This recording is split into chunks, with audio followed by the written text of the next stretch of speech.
ஒரு கோயில் கட்ட இதயம் போதும் என நிரூபித்த பூசலார் நாயனார் கதை கேள்விப்பட்டிருக்கீங்களா? திருநின்றவூரில் பூசலார் சிவபெருமானின் ஆழ்ந்த பக்தியுடன் வாழ்ந்தவர். கோயில் கட்ட வேண்டும் என்று கனவு கொண்டார். ஆனால் அவரிடம் பணம் இல்லை. அதனால் தன் மனதில் ஒரு கோயிலை கட்ட ஆரம்பித்தார். ஒவ்வொரு பகுதியும் அவர் கனவிலேயே உருவாகியது. கலை அம்சம், திவ்ய ரூபம் எல்லாமே அவர் பக்தியில் நிரம்பியது.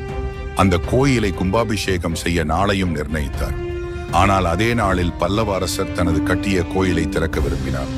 அப்போது இறைவன் பல்லவரசருக்கு கனவில் தோன்றி, நான் பூசலாரின் கோயிலுக்கு போகிறேன் என்று சொன்னார். மன்னன் அந்த ஏழை பக்தரை தேடி திருநின்றவூருக்கு வந்தபோது பூசலார் கட்டிய கோயிலை கண்டான். அது வெளியே இல்லை, அது பூசலாரின் மனதில் இருந்தது. இதுவே உண்மையான பக்தி. பூசலார் மனக்கோயிலில் கும்பாபிஷேகம் செய்து இறைவனை வணங்கினான்.